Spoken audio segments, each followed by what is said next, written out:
პრობლემის ერთ-ერთ მიზეზად კინოფილმებით სახელდება. ტიტრებში უმეტესწილად მხოლოდ ძირითადი კომპოზიტორის გვარი იწერებოდა. გამოყენებული მუსიკალური ნაწარმოებების რეალური ავტორები კი ჩრდილში რჩებოდნენ. გამონაკლისის შემთხვევას წარმოადგენს ჯურღაის ფარი, რომელიც 40-იანი წლების ფილმია, კინოკომპოზიტორი გახლავთ დიმიტრი არაყიშვილი და აი ტიტრებში იქ ეს არის ერთადერთი გამონაკლისის შემთხვევა, სადაც ჩამოთვლილია იმ კომპოზიტორთა გვარები, რომლის მუსიკას კინოს კომპოზიტორი დიმიტრი არაყიშვილი იყენებს ფილმში. ანუ ეს ხო განსხვავებული ცნებაა კინოკომპოზიტორი და კინოს მუსიკის ავტორი. მითითებულია, რომ გამოყენებულია ფრაგმენტები მელიტონ ბალანჩივაძის, ანდრია ბალანჩივაძის, ზაქარია ფალიაშვილის, კიდევ არის ორი სხვადასხვა კომპოზიტორის ოპერებიდან არის გამოყენებული ფრაგმენტები. ანუ მეორე მომენტი კინომუსიკამაც ძალიან დიდწილად დააშავა, შეიძლება ითქვას.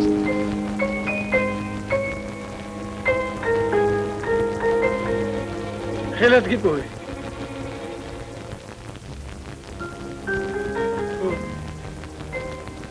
ჩექვევი. ჩვენ სტომას ძალიან მოეწონა რა. რაც კი დახავს ვერ ადახავთ ეს ფილმი, ხო იცით? თემად გაზდებს სულ ეს მოხაბაზი გიორგი ჩუბინიშვილის თავიდან ბოლომდე. მაგრამ გაორკესტრებულია ბრწყინვალედ რევაზ ბლაღიძის მიერ. თვითონ მიხეილ ჭიაურელი და გიორგი ჩუბიშვილი მეგობრები იყვნენ. ორივე ისიც მიხეილიც შესანიშნავად მღეროდა, სხვადასხვა ძალიან ჭირი კაცი იყო, მოკატაკეც იყო, რეჟისორიც იყო და მომღერალი დიდებული. მოვიქცეოდით.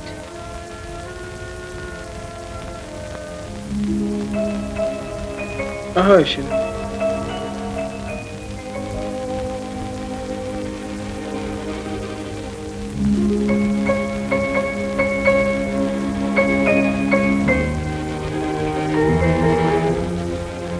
პარტნიორები იყვნენ, ესტრადაზე გამოდიოდნენ ერთად ჩუბინიშვილი და ჭიაურელი. და უყვარდა, იმიტომ რომ ჩადაწერებიც არსებობს როგორ ღერის გამოგნახე ფეხშიშვილი, თვითონ როგორ ღერი მშვენივრად. მაგრამ ტიტრებზე ჩუბინიშვილის გვარი არ აღიბეჭდა. მიუხედავად იმისა, რომ მთელი ეს სიმღერა გაზდებს მონად. ხალხმა რასაკვირველია მკვესვენებმა სხვა თაობებმა გადაწყვიტეს, რომ ეს სიმღერა ეკუთვნის რეზო ლაღიძეს. შვიდობით ჩემო საყვარელო გოგი. აი, შენით კაპუნი. გულზე დავიდებ და ისე მოვკვდები.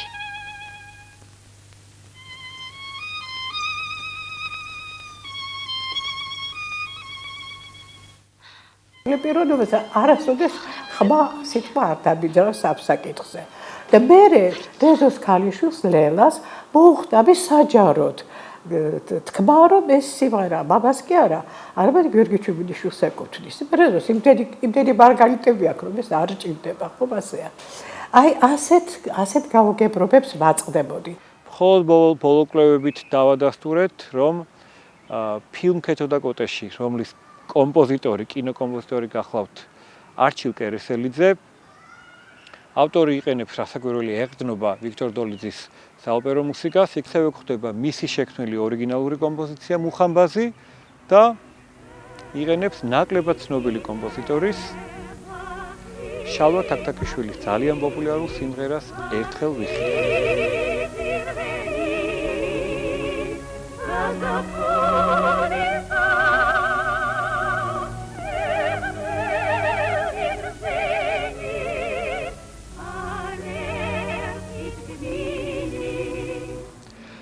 ეს არჩილ კერესელიძემ რა თქმა უნდა იცოდა სხვა შემთხვევაში არ მიმართავდა ამ სიმღერას, მაგრამ დროთა განმავლობაში იკარგება. ანუ მხოლოდ სააფიშო ფონდის გაუმართავობა და მხოლოდ ძველი ტრადიცია არ არის ამის მიზეზი. ამ შემთხვევაში ისევ წავედით ჩვენ კინომუსიკისკენ და ერთ-ერთი ფაქტორი ალბათ ესეც არის. თორემ შალვა თაქთაქიშვილის ცოცხლეში ეს სიმღერა ცნობილი იყო, როგორც მისი, მაგრამ შემდგომ და თანდათან ეძლევა ის დავიწყებას.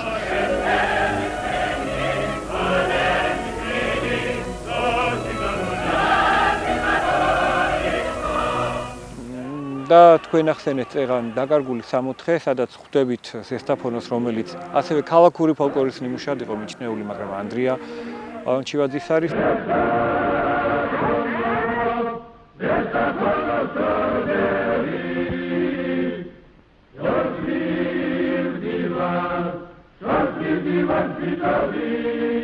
და ისევ მინდა ერთი პოპულარული სიმღერა აღნიშნო, ასევე ანდრია ბალანჩივაძისა, ამჯერად სხვა ფილმიდან, რომელიც რატომღაც ქართული ფოლკლორის ნიმუშად არის მიჩნეული, ვეფხია ბიჭო მესროლი ყვავილი. და თანამედროვე ფოლკლორული ანსამბლები მას ასრულებდნენ როგორც შენ ერთხელ ბიჭო მესროლი ყვავილი. ესეც ანდრია ბალანჩივაძის სიმღერა გახლავთ.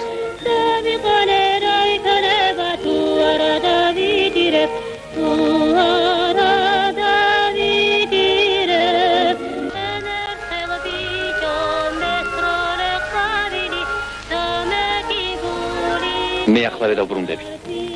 ზოგადად ლაღიძის მუსიკას, აი სახალხო კომპოზიტორად შემთხვევით არ მოვიხსენიებთ, დაჰყვა ეს ბედი, რომ მისი ძალიან ბევრი სიმღერა მიჩნეულია როგორც ხალხური და არეულია ხალხურ სიმღერებში, იმიტომ რომ სტილისტურად, ენობრივად და სხვადასხვა კომპონენტებით ლაღიძე როგორც ძალიან ეროვნული კომპოზიტორი, ქმნიდა ისეთ ორიგინალურ მუსიკას, რომელიც დამყარებული იყო ქართულ ხალხურ ფოლკლორზე.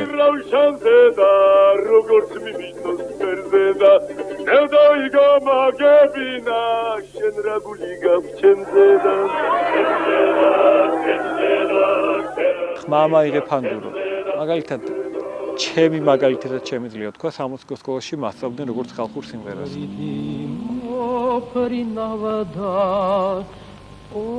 ოვნანინა მესროშანი მეგონაო ოვნანინა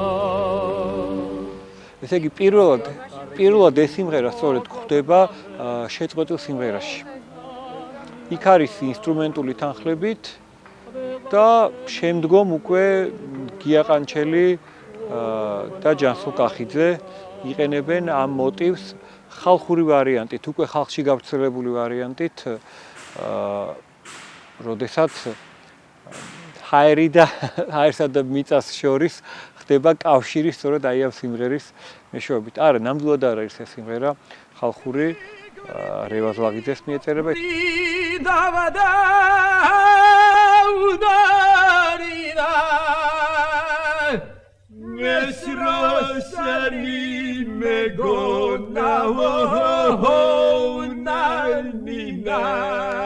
კინოფილმებს ძალიან დიდი მნიშვნელობა აქვს ამ თვალსაზრისით, იმიტომ რომ ისინი ინახავენ ხო მართალია ამას, იმიტომ რომ არა მარტო კომპოზიტორებზე აქვს საუბარი, აი კომპოზიტორები ფილმებში იწერება.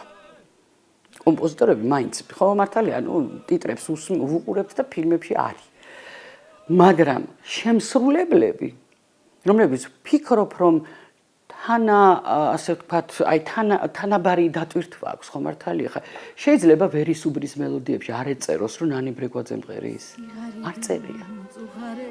არ წერია, იგივე თუნდაც შეხვედრა მთაში.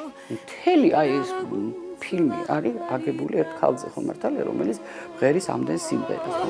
გზები მაინც გამინათემთარეო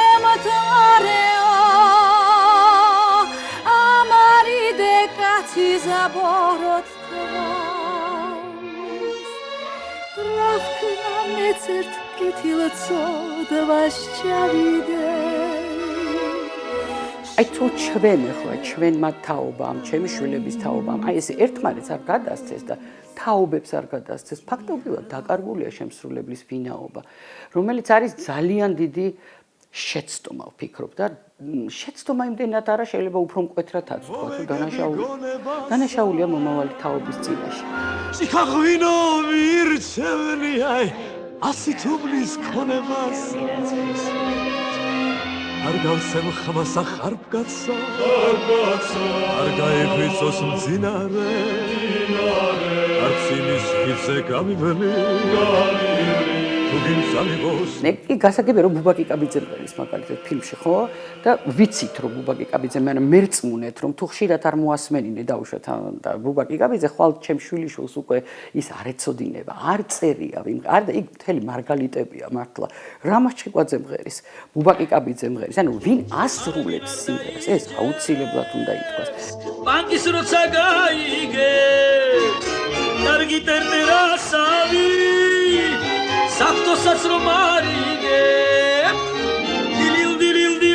მე ყოველთვის ვამბობ ხოლმე და ძალიან დიდ მადლობას ვუხდი სხვა შორის ნანა ჯანელიძეს, რომელმაც იავნანა ფილმში ფაქტობრივად პირველმა დაწერა, რომ ღერის თამრი კოჭოხონელიძე, მე ისე გამიკვირდა, რომ დავინახე, მაგრამ გავსაკეთებ, რომ სიმღერა მთავარ როლშია იქ. მაგრამ მთავარ როლშია ის სიმღერებიც, რომელიც მე ახლა დაგისახელეთ. ასე აი ნელ-ნელა ქრება.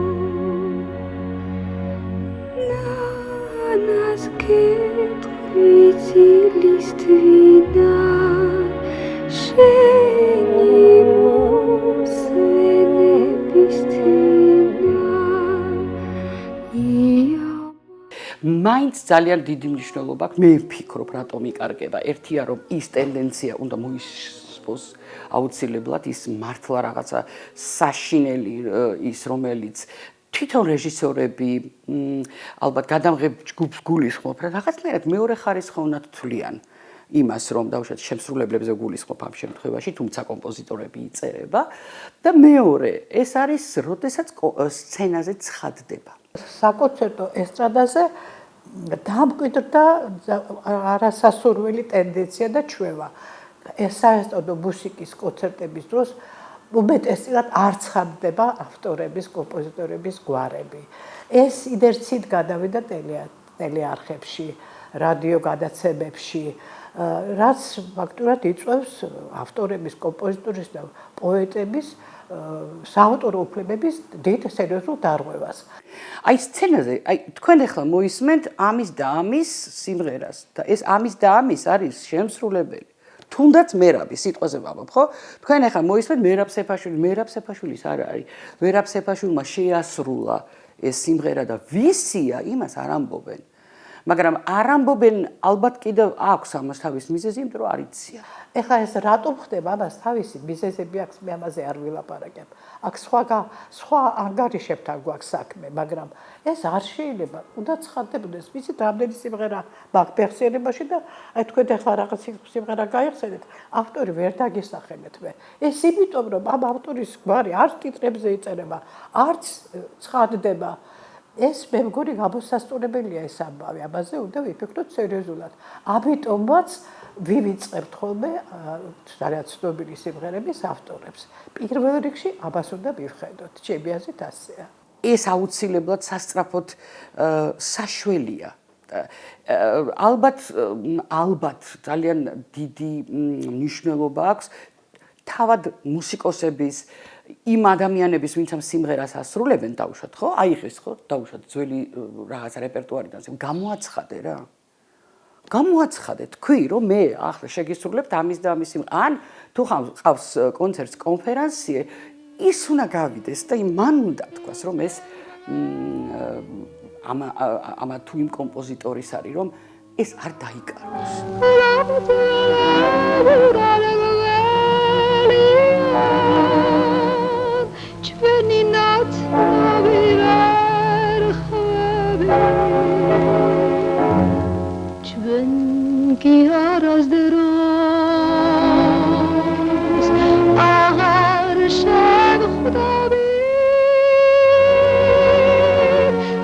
იცით, კიდევ ახლა ახალი ტენდენცია გაჩნდა ცნობილი კომპოზიტორების სიმღერების ახალ-ახალი ვერსიები. იცით, მე არ მივესალმები ამ ამბავს, იმიტომ რომ თუ შენ კომპოზიტორი ხარ, ვერსიების ვერსიები უნდა გააკეთო, შენი ორიგინალური სიმღერები უნდა დაწერო. თორე ამ ვერსიების დროს იკარგება ხასიათი ამ სიმღერებისა, სახე სიმღერებისა.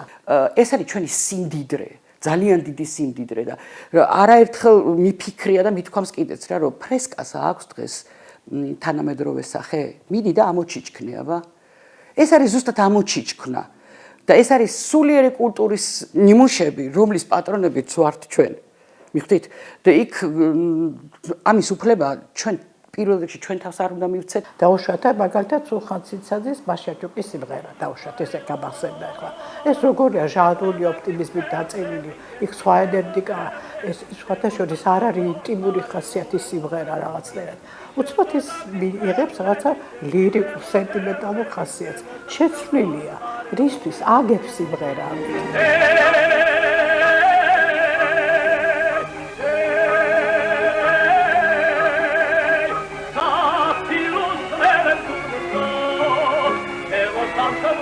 თავარია შენ როგორ მიაწვდი ამას რომ ეს შენი სიმდიდრეა ეს შენ უნდა შეინარჩუნო და ამას შენ უნდა უპატრონო ყველა მიმართულებას მე ძალიან დიდ პატივს ვცემ დრო მოიტანს მე იმას რამდენად დარჩება ის ხო მართალია ხო რამდენად დარჩება ხო მაგრამ აი ამ შენ უნდა დატოვო იმიტომ რომ დასატოვებელია ხელშეუხები უნდა იყოს გახალხურება სხვა პროცესია და ასე ვთქვათ ვისი ვერსიის ახალი ვერსიის შექმნა მე მგონია რომ ეს არის არასწორი მიდგომა ეხლა რაღაც კონკურსი იყო არ ვასახელებ ამ ყველაფერს მაგრამ კონკურსანტმა ისე იმღერა გოგით საბაძის ფილმიდან უბრალოდ ფილმიდან ვერისუბნის მელოდიები გოგით საბაძის ტრიალებს რომ ალბათ საფლავში ტრიალებდა გოგით საბაძე იმიტომ რომ ვერაფრით ვერ უბრალოდ ვერც მიხვდებოდი თუ არა სიტყვები კლასიკოსებს როგორ საოცარ ხო რემიქსებს რო ეძახიან უკეთებენ მაგრამ ისეთი სერიოზული მუსიკოსი აკეთებს რომ ძალიან საინტერესოა იმის მოსმენაც იმით მაგრამ თავარს სულს არ უკარგავს აი სულს არ უკარგავს იმ ნაწარმოებს ხო ესა თუ ის კარგი მუსიკოსი აი აქ მაგალითად იყო ის რომ ზუსტათაც რომ აი ძალიან ცუდი აღსაქმელი იყო იცით როგორი იყო ჩემთვის არც მოგინდებოდა იმის კითხვა ვისი ავტორი არც მოგინდებოდა იმის გაკითხვა და მე არ მინდა რომ სხვა ახალგაზრდებმა მაგალითად იმისნაირად იმღერონ იმიტომ ისე მღერის იქ ბუბაკი კაბიძე არც იმას ვამბობ რომ ბუბას მიბაძონ უბრალოდ პირველ წყარო უნდა იცოდნენ აუცილებლად მე ნახონ აბა რა სინდისით გააკეთებენ და როგორ მიუდგებიან ამა თუ იმ ნაწარმოებს ხო რასამ ქვეყნად სოდობრალი ტრიალებს ზეცა როგორ არ შავდებანეთა ტრიალებს ბედის ბორბალი ტრიალებს დროvidis დროუცებ გაგავატიალებს მეგობრი საავტორო უფლებების ორგანიზაციებმა უნდა ყურადღება მეტად გაამახვილონ ამ საკითხს. ეს ჩვენთან რამდენადაც ჩემი წარმოდგენით მე მოცილებული ვარ ამ სტრუქტურას, მაგრამ მეტი ყურადღება სჭირდება. დასავლეთში ეს ყველაფერი ძალიან მოწესრიგებულია, აი მოწინავე ქვეყნებში. ვერ შეეხები ვერაფერს თუ იქ შენ დებართვა კი არა, რაღაცას შეთანხმები, კონტრაქტები არსებობს ალბათ. ეს ასე ხელწამოსაკრავი არ არის ეს. ტექნოლოგიურ ეპოქაში, როდესაც სიმღერის ჩაწერა მობილურითაც კი წამებშია შესაძლებელი, ავტორის დაკარგვის პრობლემა მაინც რჩება. სავარაუდო მიზეზი უყურადღებობა და უგულისხმურობაა. ეს ყველა სპეციალისტების ნაკლიც არის, რაღაცა უგულისხმურობა ჩანს ამაში. არ არის რაღაც პროფესიული პასუხისგებლობა. ან ნიჭერება დროზე ვერ შევაფასეთ, ესეც არის ისტორია იცნობს ასეთ ფაქტებს, რომ კლასიკოსების ნაწარმოებები თავის დროზე ვერ დაფასდა და საუკუნეები დასჭირდა და ათეული წლები რომ თავისი ადგილი მოეპოვებინათ, მაგრამ სასიმღერო ჟანრს ეს პრობლემები არ უნდა ჰქონდეს წესით. ამიტომ ყველას არ ვიცი მე სპეციალისტებს თუ ასე მეტი გულისხმერება საჭირო ნაწარმოებების და ავტორების მიმართ.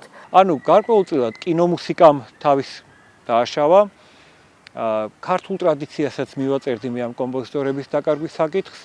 იმას რომ მუსიკოლოგია იმ პერიოდში არ არსებობდა და აი ცნობილი სიმღერები, რომელიც ჩვენ დღეს ხალხური მგონია ან ქალაქური ფოლკლორის ნიმუშად არის მიჩნეული, მისი ავტორები ამდენად არ არის ცნობილი, იმიტომ რომ არ არსებობდნენ ადამიანები, რომლებიც ამას დაწერდნენ, აღწერდნენ ფაქტს და აფიშების შემთხვევაშიც არ იყო მაინც რა მაინც ესე ვთქვათ ის ცოდნა, რაც გულისხმობდა აფიშის აკადემიურ ენაზე გამართვას. ეს არის შენი სახე. იმიტომ რომ ეს არის შენი სავიზიტო ბარათი. საოცარი კომპოზიტორები ყავს. მერი დავითაშვილი, სანამ მერი დავითაშვილი ქართველ ბავშვებთან არ იქნება როგორც სამაგიტო წიგნი და ჩიტო ნაცარათი არ გაზრდი დილამშვიდობის აი ამ საოცარი სიმღერით და თუნდაც მიყვარს ხტუნვა თამაში დღეს არ კადრულობენ. იცით თქვენ რამდენი სტუდია ვიცი რომელიც უბრალოდ საერთოდ არც გადაშლის მერი დავითაშვილის ნოტს და ამ დროს 3-4 წლის ბავშვს რა უნდა ასწავლოს სხვა თუ არა მერი დავითაშვილის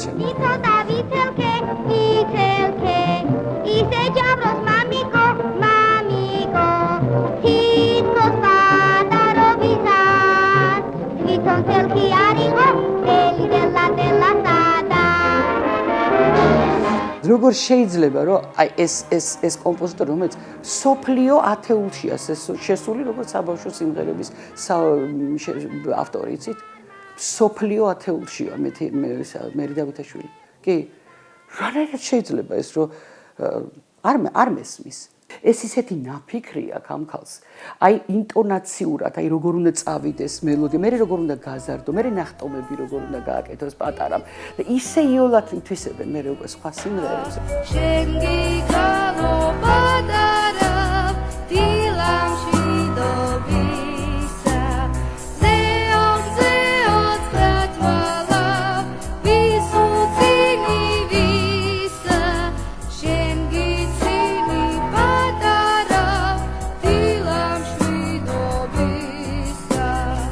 მერი დავითაშვილის აი ამ სიმღერებს მოასმენინებ და ასწავლი.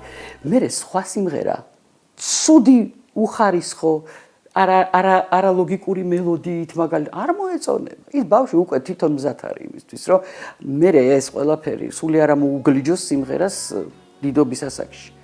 სხვა ბაზისია, აი ეს ძალიან მნიშვნელოვანია. და რაც თავარი აუცილებლად უნდა იცოდეს აი ამ ბავშვმა თავის დროზე, თუნდაც მერი ბებოს დაწერილია ეს სიმღერა და მე იკითხავს ის მერი ბებო რა გვარია.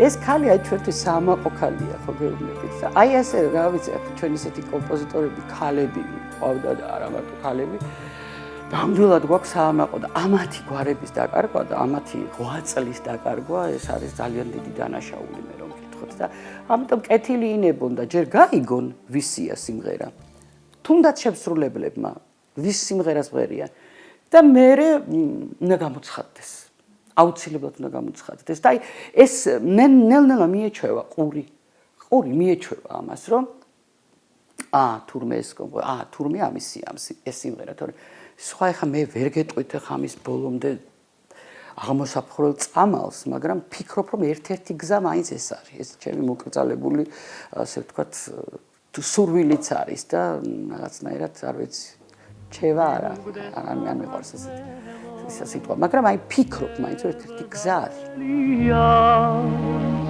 იავნანას დედასავით თკბილად მღერია სელკის იოსა და მღერის აქ სულსვარი და სამშობლოს ჩურჩული დედის ხმარი გადახედენ ნებსაზიდოს გოიათება დანაღველი ღრუბელი გაიფანდება სიამრი ხმას ხანაღელოს ითხოვს ღვარი საყვარელი სამშობლოა დედის ღვარი სიამრი ხმას ხანაღელოს ითხოვს ღვარი სამშობლოა დედის ხმა